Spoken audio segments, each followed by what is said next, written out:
Welcome to Perspectives, the vodcast of the American Mental Health Counselors Association with the National President and Interim CEO/ED, Dr. Beverly Smith. This vodcast will bring to you the perspectives of clinical mental health counseling as it pertains to ethics, public policy and legislation, multiculturalism and social justice, as well as leadership and advocacy. This vodcast will feature experts in the clinical mental health counseling field to enhance the work of clinical professionals and to inform the public. The American Mental Health Counselors Association advocates for over 130,000 licensed clinical mental health counselors in the United States who are licensed to assess, diagnose, and treat mental disorders. We are the only organization working exclusively for clinical mental health counselors. Join the Perspectives for insight from experts on wellness and daily living, current clinical research, integrative healthcare, as well as how to maintain personal, family, and organizational wellness in an anxious and ever-changing world. Let's connect and hear the perspectives. Hello, I'm Dr. Beverly Smith, President and Interim CEO of the American Mental Health Counselors Association. Today we have with us Dr. Michelle Ghoston. Dr. Ghoston is a member of AMHCA. She's a co-chair of our Neuroscience Taskforce, and she's also a professor at Wake Forest. Glad to have you with us, Dr. Ghoston. Please tell us more about who you are. Oh, wow. Thank you for this opportunity, Dr. Smith. I think that's a nutshell. I'm an educator. I'm at Wake Forest, assistant professor here. I guess in regards to AMHCA, I'm active as a clinician. I see in the summertime, maybe a few more clients, but on average, 6 to 12 clients a week, even when I'm teaching. My caseload is a range of, my youngest is 6. And probably my oldest couple, if I had to guess, I could probably look up their ages. They're probably in their mid-60s. So I enjoy teaching, but I also enjoy the day-to-day work. I love that my client stories can connect to a theory I'm teaching about, or something in the multicultural realm that I just finished in the spring relates to an issue a kid is having at a school and they want to talk about culture. So I think have a passion for the work, and I love being able to teach about it, be about it, do it, integrate the two. Yeah, I'm licensed in North Carolina and Virginia to provide services. So yeah, that's pretty much what I do. Well, tell us a little bit more about your area of expertise. That's a funny word. It is. Because I think once we get to this phase, we can learn and be solid on most areas. I really don't feel like I have an area of like, oh my gosh, I'm an expert in only this. I really do see myself as more of a generalist in that I love integrating pieces from a lot of pockets of knowledge. If I had to say like, where's my expertise in regards to like clients, I love the little ones. I have my little kid pack. I have my poppets. I got my games. I got my footballs. I can't run around like I used to with the kiddos, but I also value understanding from a biological perspective, how families work, family systems work. That brings me then into some neuroeducation stuff. I don't feel like I'm an expert by any means in neuroscience, but I understand the value of neuroeducation, that we have a lot to learn about how that brain works and how it connects with clients. I thought about this a little bit last night, and if we want to go in this direction about how when I worked with inner city kids, what their processes look like. And now that I work with kids whose parents are doctors and lawyers and CEOs, how is it different? From a neuroeducation perspective, I will jump in and say it is very similar. And I think, depending on your belief about culture or integration or multiculturalism or social justice, you might say, oh, those families in poverty, oh, these behaviors are expected. or, they've been traumatized in this way. But then I look at my kids who are from 2-parent homes and, go on amazing trips over the summer. I keep saying, don't you want to take Miss Michelle with you when you go on that trip? Don't you want me to come? Right. When I see these kids, not those kids, these are my kids, that neuroscience information is very much the same. So for our audience, for those who may not quite grasp or fully understand neuroscience, neurocounseling, neuroeducation, can you just give a kind of introductory few sentences to help others in our audience understand those terminologies? And again, I want to give a shout out to my colleagues. There's a lot of colleagues within AMHCA, like neuroscience is their baby and their wheelhouse. On a basic, very, very basic, you're going to see and understand the idea of how the brain works, how development happens. I'm looking at my desk, and I want to say May 18th or 19th, the White House, their commission did a neuroscience and its impact on youth. And I thought, number one, like, there are many things happening at the White House, but the fact that they have this commission that's focused on neuroscience and our youth. So looking at, and some things we just don't know, right? Like, we don't get to go in a kid's brain, thank goodness. But there are things we know from studies and those types of things of what impacts, what development happens if there's a trauma, how do genetics, like we can talk about epigenetics and how nature and nurture all blends together. We've been talking about that since second grade, nature, nurture, you're a biologist, right? Like we can talk about that from, right? So how does that impact a child? And then how does that impact if they have other neurodivergent disorders, ADHD, on the spectrum? I have a nephew who's on the spectrum. Like, how does all those things integrate into what other mental health issues they may have, how they socialize or don't socialize? As the commission with the White House talked about, like we were beginning to get all into that, and people are starting to be more like, I don't have to go back and take a biology class. I'm just trying to learn how the brain develops over time, how the frontal lobe develops over time. But then the expert specifically said, and then the pandemic happened. Right? So when are we going to really know the impact on the brain and development from 2020? Well, we might be another 10 years removed before we really know how the brain has been impacted. And I guess the last thing I'll say, just to make it real, is that think of that 5-year-old who parents had been prepping, and let's say middle class. It doesn't have to be impoverished. It doesn't have to be, the upper echelon, the richer class. Let's say a middle class kid. Parents have been pumping them up in 2019. You're going to start kindergarten next year, right? You're going to meet some friends. You're going to ride the school bus. We're going to drop you off, or, you're going to go to auntie's house you just got all excited, right?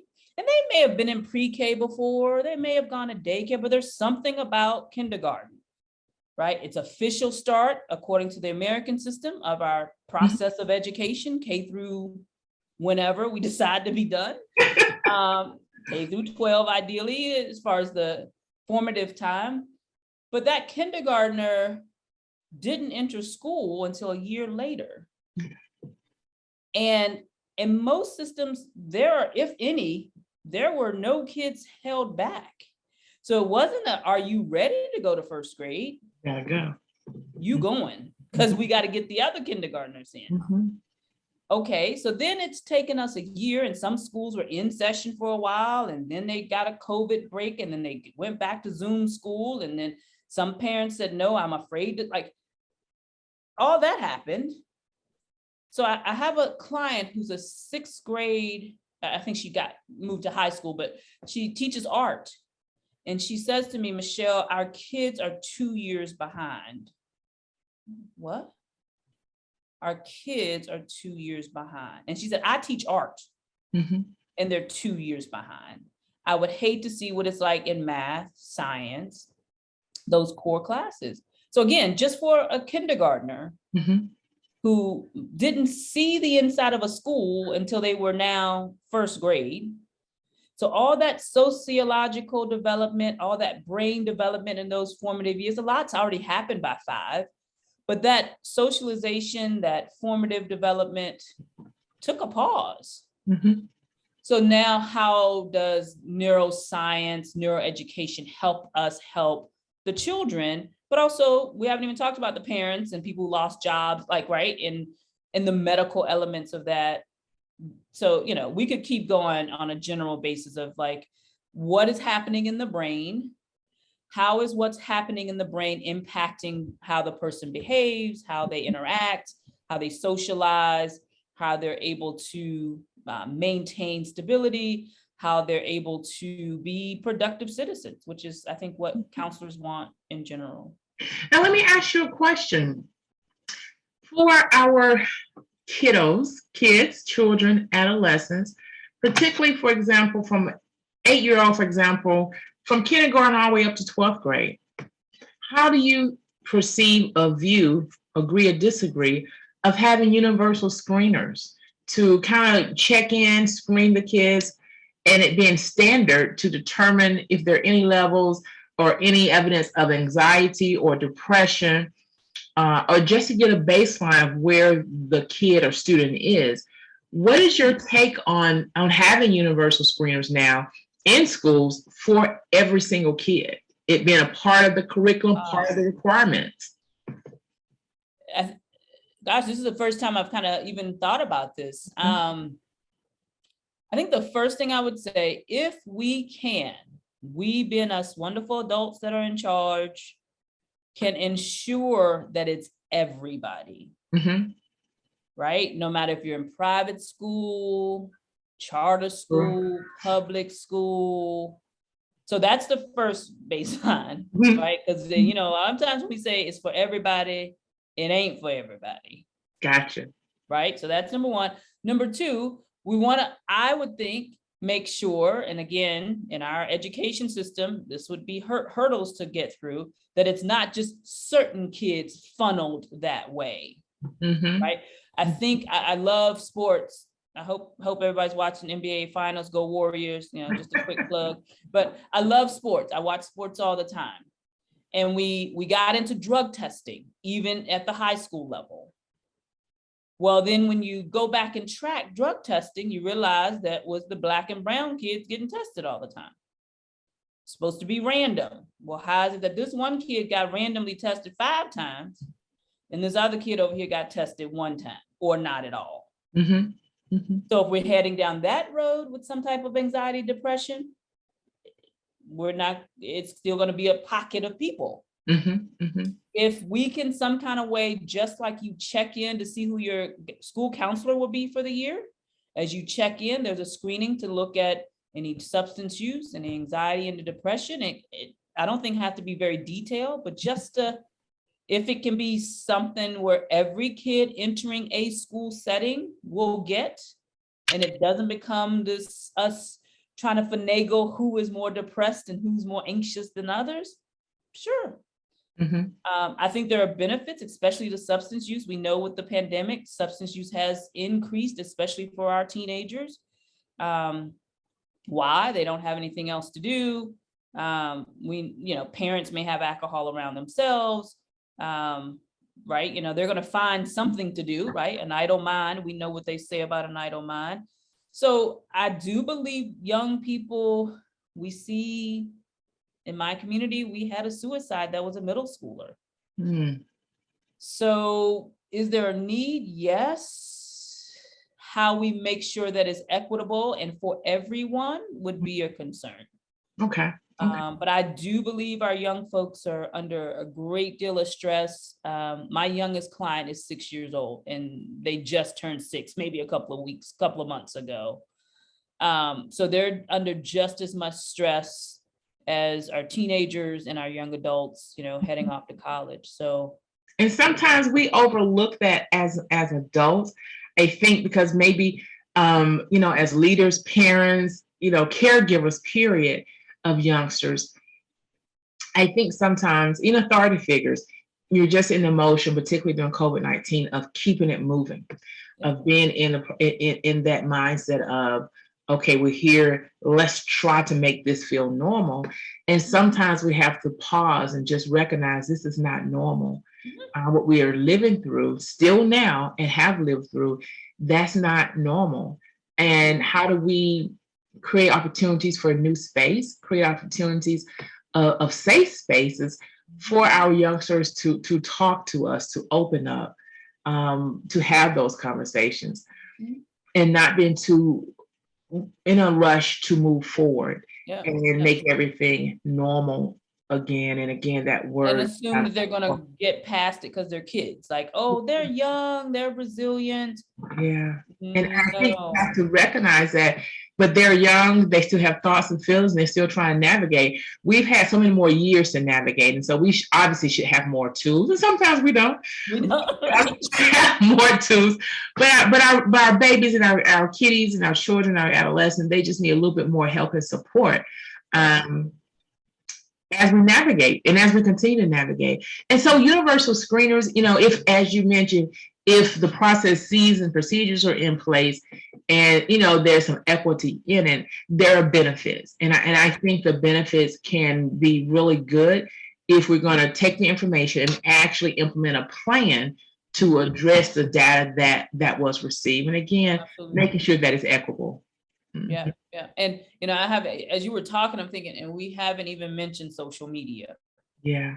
That was the next thing I was going to bring up. Right. Go ahead. Yeah. I just can't even imagine social media, for me as a kid. And I don't feel like I was outside all the time, but, the power of just running around, getting dirty, or riding your bike, or, exercise outside. I'm sorry, I cut you off. Go ahead. Just exercising, being outside, that physical being outside was helpful. In my community, when the street lights come home, you knew what that meant. Get moving, right? I didn't have nobody reaching out with no cell phone, right? I think maybe by high school for me, I'm dating myself, maybe there were some pagers, right? You might get a beep that means, oh, I think that's mama, oh, I think that's my big brother, right? But just social media has taken over our lives. Like, young people, I can give somebody my cell phone and say, find me this. Legal or illegal, they can find it. They know how to navigate social media and technology, which is great in one way, but at the same time, I think we have to provide instruction on how do we still maintain balance in life and the use of social media, and it can't overtake, or be your sole mission in life is to jump on social media in the morning, live on it during the day, and to close it out and shut it down at night. There's no such thing as shutting it down. There's no shutdown, yeah. I think we have to have those conversations with our kids and then model for them what it is like to have a balanced life. And so that may mean for parents, for authority figures, and those interacting with you, maybe we shouldn't always be glued to our phones. Maybe they should actually see us at some point in time, actually putting it down, turn it over, turn it off, and devoting our time to those things that are in front of them, those individuals who are in front of us. Absolutely. We have to be role models in those regards. And it's international. I think about that. Like, there's things that happen in a different country, and a teenager can say, oh, did you hear about this happening over here? I'm like, no, I haven't watched the news today. Oh, it popped up on my page.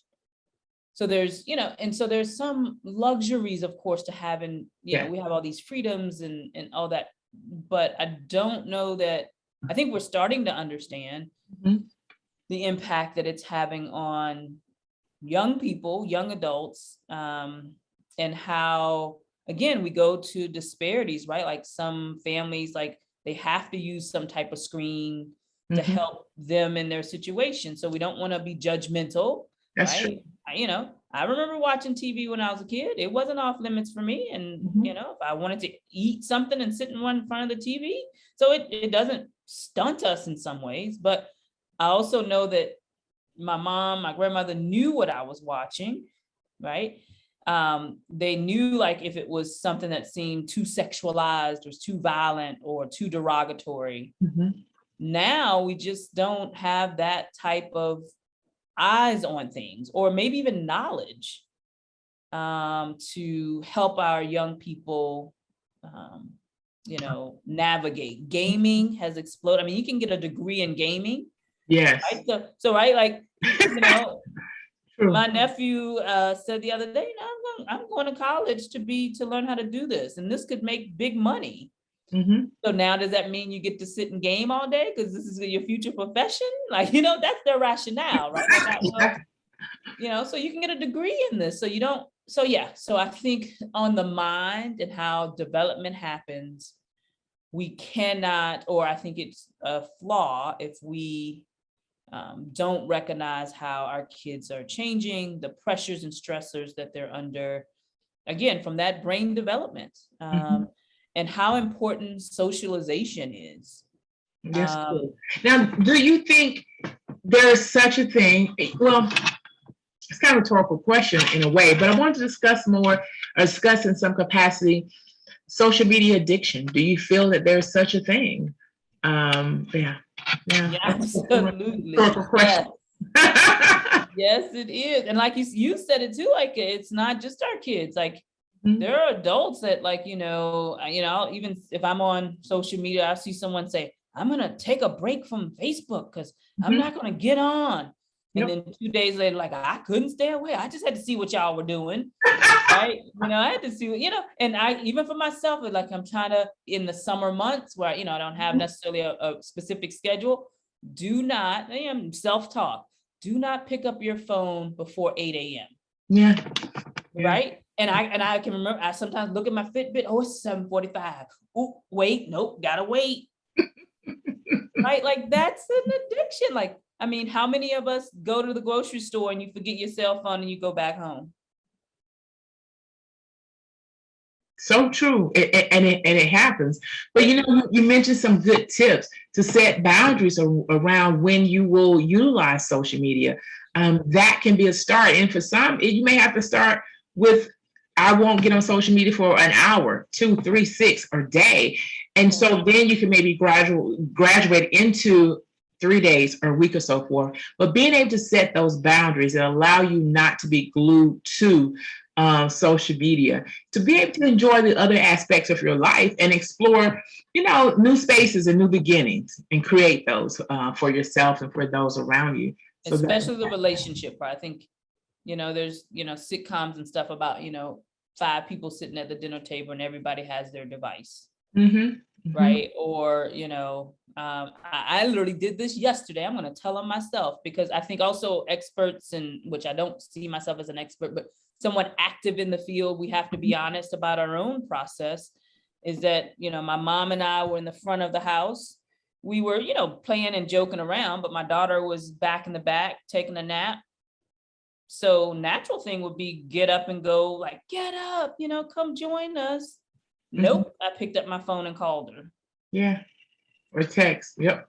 Right. And she ain't answered. But then when she was free, did she walk up there and say, what do you guys want? Nope. She called me back. Right. So, right. We get so into just the rotary, the ease, accessibility of sending messages that we don't truly engage. And I think that relationship is missing. Like we don't have conversations. And think about at work as adults. I mean, again, we can blame some on COVID, but how many of my colleagues' offices, I'm going to say in the last 4 years, have I gone in and sat down and had a conversation? If I really think about it really hard, maybe 10, maybe.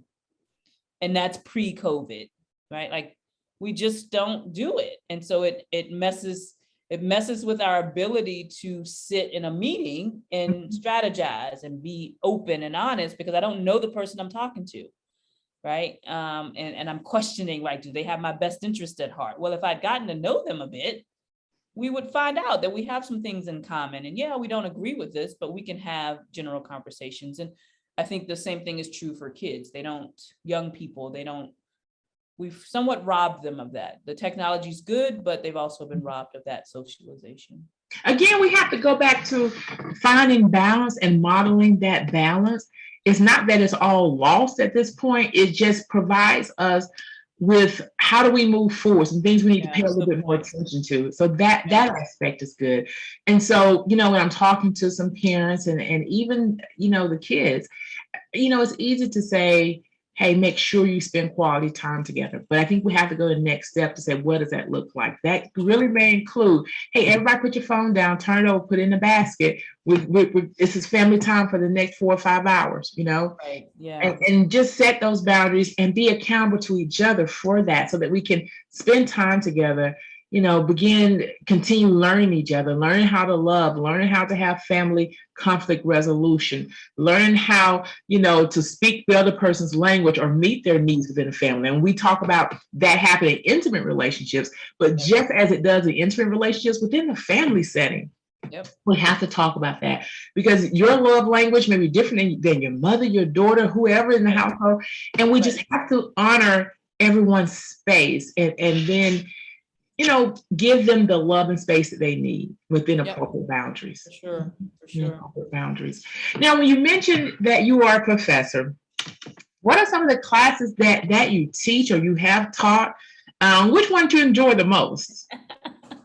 I'm from the K-Prep world, so I know the right answer is to say I can teach them all. That's the right answer. What I have focused on in the last before coming to Wake Forest, I was out on the West Coast at Gonzaga University. So I was there for 5 years. Okay.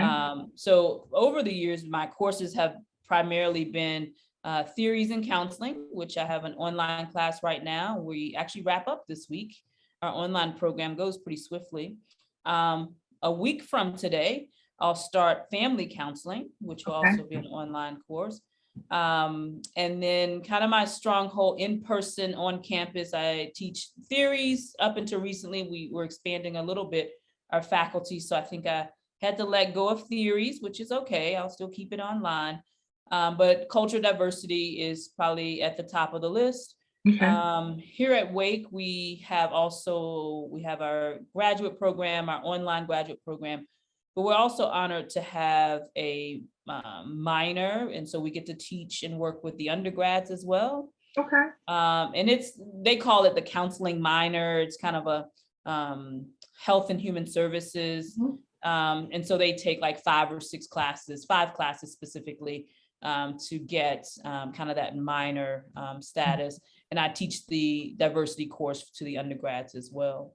So I would say I enjoy all of them. I love, I guess, the content courses, content heavy.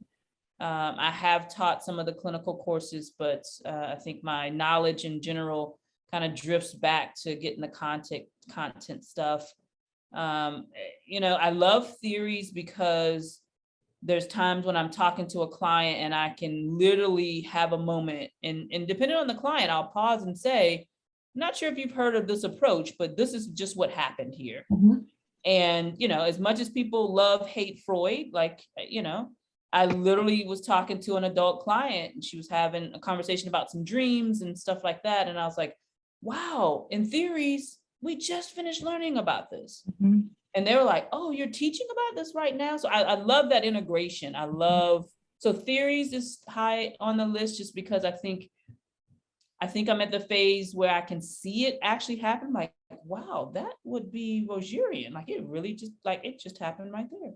Mm-hmm. Right. Wow. We just went on this narrative process. Wow. That was powerful. We've been doing this for 6 months now. Wow. And this is what we've come to. So I think if I had to pick one over the other, it just depends on what's happening. Okay. I will say the cultures was difficult probably a year and a half ago and trying to, I'm a proud Black woman and, trying to make sure that I was teaching still the foundations of the course while integrating what's happening in the world and making sure to bracket from a research perspective what was happening in my own world as things were unfolding in the environment and across the country. So it was a harder task to teach, but it felt successful in the time. So, yeah. Awesome.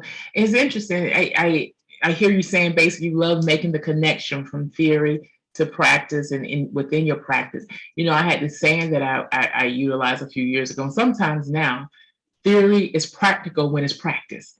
Because sometimes, people would say, oh, that's theoretical, or that's that psycho mumbo jumbo. You hear people say these things, Yes, right? yes. And as a professional and adjunct professor in the profession, you're like, they didn't just say that in front of me. But we roll with it. Yeah. But in rolling with it, I've learned my response is theory is practical when it's practiced. And just to kind of help people understand, Yeah. Don't underestimate what we do. It's real stuff. So tell us this. How did you get into the field of counseling? What led you in the field? As I think about, I'm trying to think, okay, when I was in undergrad, I was like, oh, I want to go to law school. And I still think about that every once in a while, once I'm tenured and everything, I might dab over there at the law school and take a class or two if I have time. I remember specifically, I'll share that, I became a mom probably a little earlier than what people see as kind of, time to become a mom, but she's successful now and she can take care of me now. So I think I did okay. But being a young mom, I did undergrad. She experienced some of undergrad with me. And I remember my first job out of undergrad was working at a group home. Mm-hmm. I worked at a group home. And back then we had like a house parent and assistant house parent. So I became like the boys' parent, like their weekend parent. Well, I was 22? And these were teenage boys, like 16 to 18. So I was kind of like more of a big sister, but I had to take on the role of pseudo parent. Mm-hmm. And I worked in Virginia at a group home. And I just remember just hearing the stories of the kids, how they got to the group home, meeting with their counselors and the psychiatrist appointments, sitting in when state social workers came by. And it was just kind of like, wow, this 16-year-old has been through more in his life mm-hmm. than I can even imagine. And while he needs support, while he's behind in school, he has a chance, maybe. He has a chance. Mm-hmm. Right. And then I just kind of thought about, I still might want to do law school. But at some point, I remember the group home, they were really big about their house parents getting as much more education as you wanted. And at that point, I had a bachelor's. And they were like, consider some local master's program. We'll pay for at least 50% of it. Well, that was an eye opener. Oh, you're going to pay? You want me to get educated? And I started my master's program, and I remember going in thinking, wow, these kids struggle a lot in school. And I have a pretty good rapport with them. I literally just last night, a picture a kid gave me in 95, and it said, never change, you're the coolest. And I still literally might hang that picture in my new home. Like I still have that picture. And I realized that I could connect with kids. I knew that at the time, I could hang with them on the basketball court and we did therapy. I didn't know it was therapy, but there were a lot of times when they were suspended from school and, we could sit and give a lecture, but they weren't going to hear that. But I could take them outside and school them in 21 and I'd get their respect right away. Well, you just beat me. Yes. And I will do it again. Now let's talk about how you got kicked out of school. Mm-hmm. And so I went to do my master's, and at the time I thought I just want to be a school counselor because they're struggling in school. And I got bored. I was like, oh man, I want to be more engaged. I want to be, and so I began to learn this clinical mental health. And so I switched tracks. Okay. That got me that far. And then I got licensed right away after that and started, the group home that I started at, I went back and was a contract outpatient therapist for them. And then I did some intensive work in the hospitals, acute care. And then my master's program, a professor had an emergency. And because I was licensed, I think K-CREP, I think they were K-CREP at the time, allowed me to come in as an adjunct to work with the practicum students because I was licensed in the state. And I was like, oh, so I can teach about it and actually do it. Mm-hmm. This seems exciting. And again, I can bring stuff together. Like it makes sense. I can share examples that happened last week, not something you read in a book. And I remember still my mentor to this day, kind of my pseudo dad. He said, well, you need a PhD to keep doing this. And I was like, that seems crazy. I'm already a counselor. Like, what are you talking about? I'm already a counselor. I want to teach counselors. And then I learned counselors can't teach counselors. You got to have a PhD to teach counselors. So there are some people in the field that are PhD level, but have never been actual physical counselors other than internship stuff. So then I thought, well, that doesn't seem right either. So I was like, okay, I want it all. So I was like, okay, I guess if I got it, in order to teach counselors and continue to be a counselor, I have to have a PhD. Let's do it. So there you go. That's my journey. Well, your journey has been successful. You're a professor, co-chairing a committee with AMHCA. You're well published, and so you have had a successful journey. What would you say to emerging professionals on their journey to becoming? Do it. I'll speak specifically. I'm not ashamed of saying that we need more minority representation, especially in the classrooms.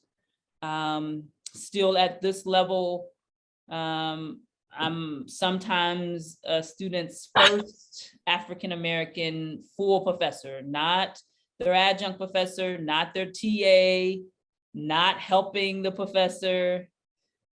I'm in charge of this class. So sometimes I'm there first, and this is graduate school, not the undergrads. And that's sad. I mean, and again, I identify as African-American, but any cultural difference, to believe students can still go from that K through college and not have a direct professor that looks like them feels embarrassing, feels right, like that we're not embracing difference. So I would say go for it. I would say, if mental health is what you are invested in, obviously doing the day-to-day work is absolutely, we are necessary. I didn't get back into seeing clients until 2020. And I remember January of 2020, I was like, I've got to do more. Teaching is great. I have a steady job. I have a good job. I'm happy researching. I'm happy presenting. I'm happy doing all those things, but I have another skill and it's a need. So we need more mental health counselors. I mean, that just can't go over. Like, we need many counselors in so many settings. I think there are jobs in the mental health field that we haven't even put together yet. Like, I almost think a counselor can be present in every setting, department stores, right? Like just like the disgruntled person, right? Like that's not just a customer service thing anymore, right? We need someone that understands what's happening. If you want to teach, I also would say don't overlook the community colleges. There's great work that can be done at the community college, both at I think the master's and the PhD level, but I say fit matters if you're considering a PhD. Try to find that fit where you get support, where you feel like you're learning and growing. There's always going to be, I think, programs that don't meet our every need, such as life. But I say go for it. Find the support you need. There are people out here of different backgrounds and different knowledge and expertise that are willing to help and support. So I say go for it. Well, those are good words and good advice to emerging professionals on their journey. Go for it. If there's something that they have a desire to do and it's their passion and they have an interest in it, go for it. So as we begin to close out this episode of Perspective, as our newly launched podcast with AMHCA, we want to encourage everyone, emerging professionals and others. If you have goals or dreams, go for it. Pursue your goals and dreams. so that you enjoy life and so that you feel like, hey, I've done the things that I want to do. So thank you, Dr. Ghoston, for being on Perspective. We are glad that you took some time out to be with us. Congratulations on all that you have accomplished. You have had, again, a successful journey. So I just want to say congratulations and thank you for inspiring others. And thank you for being with us today on Perspectives. Thank you, Dr. Ghoston. Thank you for joining the American Mental Health Counselors Association podcast with President and Interim CEO/ED, Dr. Beverly Smith. We hope you will join us for the next episode to connect and hear the perspectives from experts and the organization that exclusively represent clinical mental health counselors. Be well.